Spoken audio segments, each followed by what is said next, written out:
Okay, here we are. We're at the very end of the book of Exodus. In the last video, we covered the building of the tabernacle. We have Parshas 7 through 11 dealing with that in essence. Parshas 7 and 8 were the instructions on how to build the tabernacle and vessels and priestly garments. Moses was told exclusively by God how to do that. In Parshas 10 and 11, the nation then starts to build the structure and the vessels. They make the priestly garments. And finally, it's assembled at the very end of Exodus. And then God's presence descends in a cloud on top of the tabernacle. What happens in Parsha number 9? A major event, actually a national calamity, the story of the golden calf.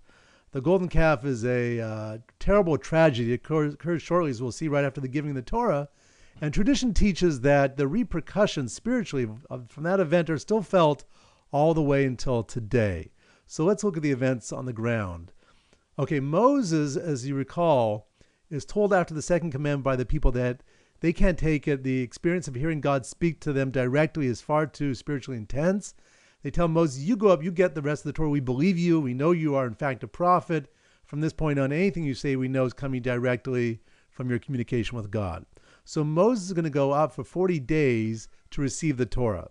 But before he does, he tells the people he's going to be gone for 40 days. And he meant to start counting from nightfall, because in Judaism, the day always begins in the evening. And we see that from the very beginning in the Torah, back in the book of Genesis, the very first day of creation, it says it was evening, it was morning, one day. So in Judaism, the day always begins in the evening, like Shabbat comes in the evening.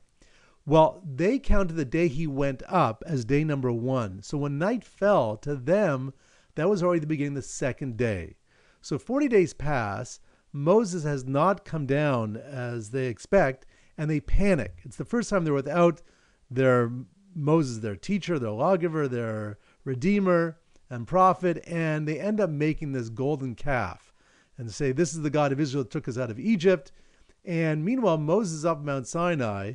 He's just getting the tablets that God has inscribed the Ten Commandments on. And then God tells him, your people are sinning. I'm going to wipe them all out, and I'll start building a nation from you. So Moses says, don't do that. He protests. He begs not to. God doesn't. Moses comes down Mount Sinai. He sees all the parting going on around the calf.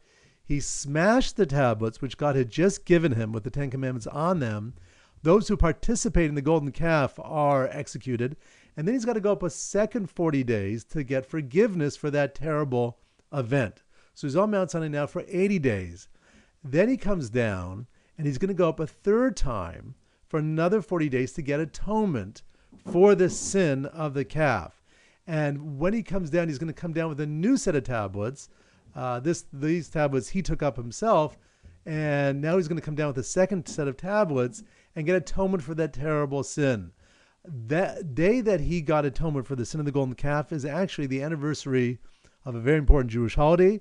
That's the holiday of Yom Kippur. Yom Kippur literally means the Day of Atonement. And every year we mark the anniversary that we got atonement for the sin of the golden calf, and we use that power that was created on that day to wipe away the sins of the previous year that we have committed. So that's what happens with the sin of the golden calf. So altogether, Moses on Mount Sinai for a grand total of 120 days. So Yom Kippur is always going to be 120 days after the holiday of Shavuot when we receive the Torah. Now, according to many commentaries, if it wasn't for the golden calf, we would never have needed the tabernacle. See, the tabernacle is a specific place, a locale where we can connect to God. According to many, if it wasn't for the sin of the golden calf, God's presence would have been felt everywhere. We wouldn't need to feel like we have to access a certain closeness in a specific place. But because of the golden calf, we now, unfortunately, or we have the tabernacle, and fortunately, I should say, that gives us the opportunity to connect to God in the proper way, according to his mandates, which we just covered in the previous video. So that's the sin of the golden calf. There's a lot to say exactly what the meaning of all this is, why a calf and so on. We'll get to that in later videos, but I want to make sure you have the story clear as we go through this point, the crash course in the Torah. So let's do a little review to make sure we have it clear. So here we go.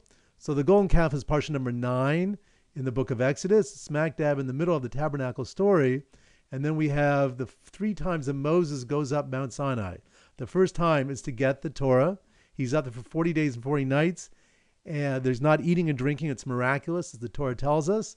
Then he has to come down because of the golden calf, and he goes up another 40 days to get forgiveness for that sin, and he's got to send one more time to get atonement for that sin. He comes down with the tablets, and that's the anniversary of Yom Kippur. Great. In the next video, I'm going to show you something fascinating about how the tabernacle has become so central to us in the Torah.